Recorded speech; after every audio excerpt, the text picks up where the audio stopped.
Este será un video distinto, teorías conspirativas de la historia colombiana. Si les gusta este contenido, continuaremos explorando más de este tema, así que déjanos tu opinión en los comentarios para saber qué piensas.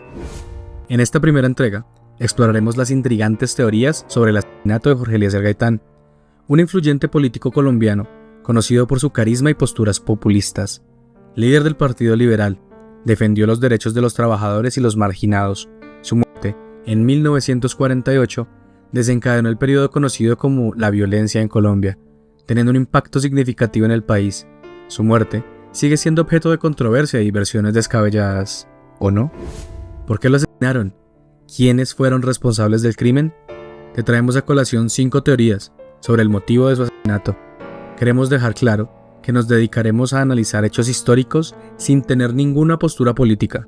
Nuestro objetivo es simplemente explorar diferentes perspectivas y fomentar la reflexión. Sin más, comenzamos. Juan Roa Sierra, su obsesión con Gaitán y sus tendencias fascistas. Cuando se habla de Jorge Eliezer Gaitán, también se habla de Juan Roa Sierra, el autor material de su asesinato. Siendo el mediodía de un 9 de abril de 1948 en Bogotá, el caudillo Gaitán salía de su despacho para almorzar con Plinio Mendoza y otros políticos liberales que lo apoyaban en su campaña electoral. Saliendo del edificio, fueron abordados por Roa, quien le disparó al político en 2 oportunidades. Horas después, Gaitán murió en la clínica central.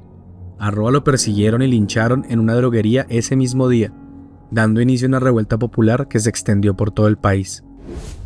En el turbulento escenario de Colombia del siglo XX, las vidas de Jorge Eliezer Gaitán y Juan Roa Sierra se entrelazaron trágicamente. Ambos hombres, marcados por la desigualdad y el sectarismo de la sociedad, acabaron encontrándose el mismo día, en el mismo lugar, pero con destinos muy diferentes. Juan Roa Sierra nació el 9 de noviembre de 1921, siendo el menor de 14 hermanos.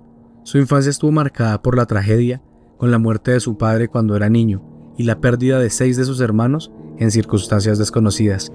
Criado en la pobreza y la injusticia, Roa Sierra tuvo educación limitada y trabajó en diversos empleos, incluyendo como portero de la embajada alemana. Aunque Roa Sierra tuvo una vida difícil, su obsesión con Jorge Eliezer Gaitán y sus tendencias fascistas parecen haber sido motivadas por una combinación de factores. Tras la clausura de la embajada alemana en 1945 por la Segunda Guerra Mundial, Roa Sierra quedó desempleado y su vida tomó un rumbo oscuro.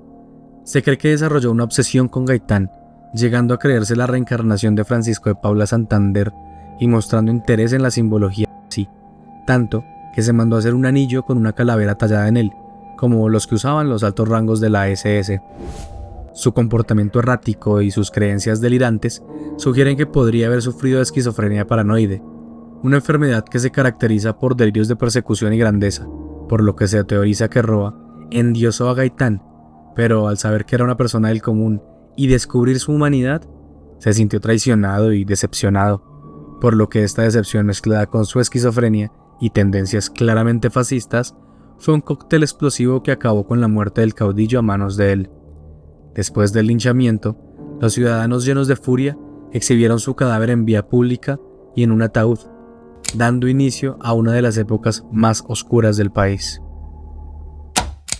El complot comunista y su asesinato por la KGB.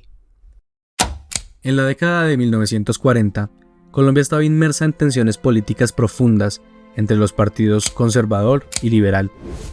A nivel internacional, el comunismo representaba una fuerza ascendente que inquietaba a Estados Unidos y a sus aliados, quienes veían en esta ideología una amenaza para la estabilidad de la región, por lo que el mismo 9 de abril de 1948, día en que murió Gaitán, Bogotá estaba lista para recibir la 9ª Conferencia Panamericana, pero estalló el Bogotazo, y la ciudad quedó en ruinas, por lo que la conferencia se aplazó una semana después, donde se firmaron tratados entre varios países, y Estados Unidos quería imponerse en contra del movimiento comunista en toda Latinoamérica. Durante este periodo, varios líderes comunistas internacionales también llegaron a Colombia para competir con esta conferencia, creando una asamblea estudiantil. Entre estos líderes se encontraba Fidel Castro de 21 años. Sin embargo, a pesar de su cercanía con sectores populares y su discurso social, Gaitán era conocido por su firme posición anticomunista. Sin embargo, se reunió con Castro. Esto es lo que recuerda el cubano. Nos recibió en su oficina el 7 de abril, nos entrevistamos con él, nos trató con gran amabilidad, nos habló con simpatía de lo que estábamos haciendo. Nos invitó a reunirnos otra vez 2 días después a las 2 de la tarde, 3 horas precisamente, después de su trágico e incalificable asesinato. Esta teoría se considera la oficial, puesto que, tras el asesinato de Gaitán, el presidente Mariano Ospina Pérez culpó al Partido Comunista y sugirió la participación de la Unión Soviética en el crimen. Esto se basa en el testimonio de un presunto agente de la KGB, Miso Rujic, quien afirmó haber sido enviado para entrevistarse con Gaitán y promover la revolución comunista en Colombia. Según Rujic, su intento de entrevistarse con Gaitán fue un fracaso, ya que el líder político colombiano descubrió sus intenciones y lo expulsó de su oficina. Posteriormente, Rujic fue trasladado a Guatemala, pero regresó a Colombia para apoyar la organización de una asamblea estudiantil en contra de la Conferencia Panamericana. En ese momento, recibió un telegrama que decía: 8 de abril de 1948. Creo que el negocio se arregla. He tomado medidas que presagian el éxito. No te necesito más. Te ruego partir. A partir del testimonio de Rujic, esta teoría presenta varias contradicciones y falta de evidencia concreta que vincule directamente a la KGB con el asesinato de Gaitán, ya que nos explica la relación de este con Juan Roa Sierra, su asesino. Expertos han señalado que la confabulación comunista podría haber sido una cortina de humo para ocultar los verdaderos autores intelectuales del crimen. La CIA acabó con él por el caso Banana Republic. Para entender esta teoría, es crucial remontarnos al contexto de la época. La United Fruit Company, una poderosa corporación estadounidense, tenía un dominio casi feudal sobre vastas extensiones de tierra en América Latina, especialmente en Colombia, donde controlaba la producción de banano. Debido a las condiciones climáticas de Norteamérica, el comercio de frutas tropicales con las repúblicas latinoamericanas se convirtió en un negocio extremadamente lucrativo. Esta situación llevó a la conocida como Masacre de las Bananeras en 1928, en la que la compañía y el gobierno colombiano reprimieron brutalmente una huelga de trabajadores alegando por derechos laborales, dejando un saldo de cientos de muertos entre hombres, mujeres y niños. La matanza intentó ser ocultada, pero fue expuesta por un joven senador a través de un espectacular debate en el Congreso. Aquel joven era, cómo no, Jorge Eliezer Gaitán. Según documentos desclasificados y testimonios recogidos posteriormente, la CIA tenía un agente infiltrado en Colombia, John Meples Spirito, quien se hacía pasar por estudiante italiano para investigar las tendencias estudiantiles y sindicales que apoyaban a Gaitán. Meples, en su testimonio, reveló que la agencia intentó sobornar a Gaitán para controlarlo, pero este rechazó sus ofrecimientos. Ante el fracaso de sus intentos de influir en Gaitán, la CIA habría decidido eliminarlo físicamente. Meples, en su declaración desde una prisión cubana y capturado, afirmó haber sido parte de la operación para contactar y contratar al mismísimo Juan Roa Sierra para cometer el acto.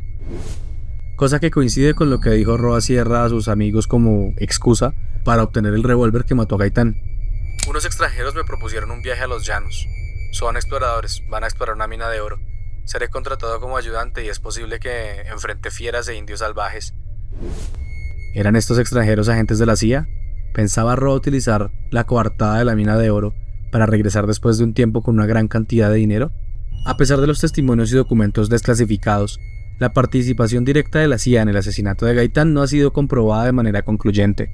Muchos de los registros relacionados con la Operación Pantomima y otros informes relevantes siguen siendo clasificados, lo que ha llevado a especulaciones sobre posibles encubrimientos por parte de la agencia. Gaitán fue asesinado por el propio Estado. Colombia vivía un periodo de intensa polarización política, marcado por la violencia entre liberales y conservadores. En este ambiente tenso, Gaitán se había convertido en una figura amenazante para las élites tradicionales, gracias a su creciente popularidad y su discurso a favor de las clases desfavorecidas. En 2012, el coronel Mera Castro publicó un relato que sugiere la implicación del Estado en el asesinato de Gaitán. Según este relato, un hombre llamado Pablo Emilio Potes, que trabajaba como agente de circulación y guardaespaldas, confesó en su lecho de muerte haber sido quien acabó con la vida de Gaitán, exclamando: «Yo maté a Gaitán». Potes, que había acumulado riqueza repentinamente después del 9 de abril, habría sido parte de un complot orquestado por sectores conservadores del Estado. La teoría sugiere que agentes del Estado se infiltraron en el círculo cercano de Gaitán para llevar a cabo el asesinato. Testimonios como el del ascensorista del edificio Agustín Nieto que descubrió a un hombre sospechoso antes del atentado, respaldarían esta versión. Además, según Plinio Mendoza, en el momento que Roa disparó al caudillo liberal, un hombre se acercó desde atrás de Roa, sujetó el revólver y entregó al asesino a la policía, todo con total frialdad y una sumisión total por parte del propio Roa.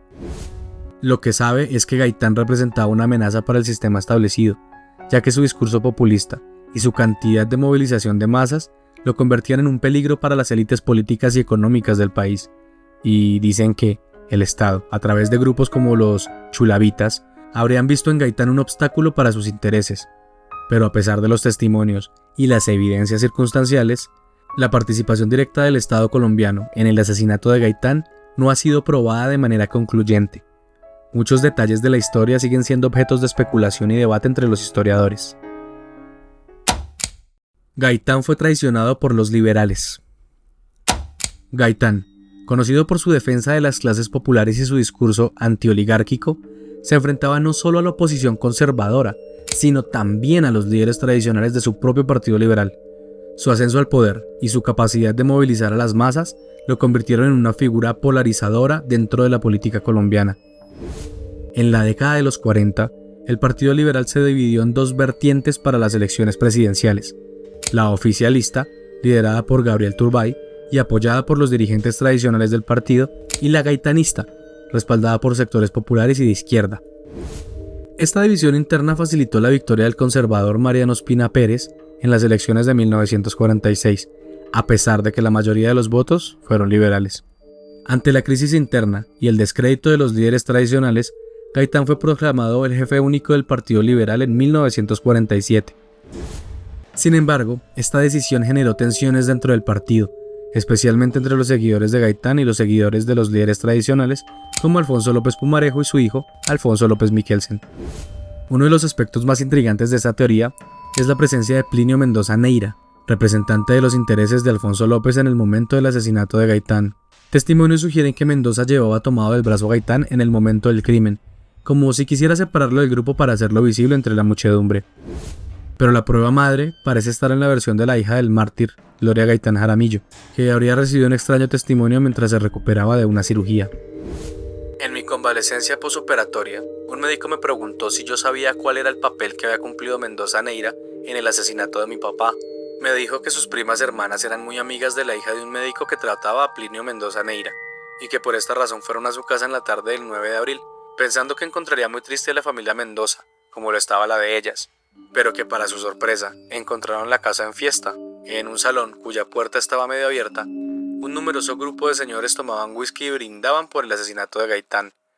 Las niñas, curiosas como todos los niños e impactadas por el asesinato de Gaitán, se acercaron a escuchar la animada conversación cuando oyeron a Plinio Mendoza decir: «Lo que ustedes ignoran es quién puso a Gaitán de blanco para que le disparara al asesino», y continuó diciendo: «Roa Sierra no sabía contra quién debía disparar, y como no conocía personalmente a Gaitán, ni nunca lo habíamos visto de cerca, era muy fácil que disparara contra quien le indicáramos. De manera que le dijimos que debía dispararle a la persona que saliera del brazo conmigo del edificio Agustín Nieto». La teoría de la traición dentro del Partido Liberal plantea interrogantes fascinantes sobre las motivaciones y acciones de sus líderes tradicionales. Aunque no existen pruebas definitivas que confirmen esta versión, es un recordatorio de los complejos entramados políticos y las rivalidades internas que pueden influir en los eventos históricos más significativos. La búsqueda de la verdad detrás de su muerte sigue siendo relevante, no solo para comprender mejor el pasado, sino también para reflexionar sobre el presente y futuro de Colombia. Esperamos que este video les haya gustado. Déjenos en comentarios si desean una segunda parte sobre teorías conspirativas de Colombia. Y no olviden suscribirse, nos ayudan un montón. Feliz noche.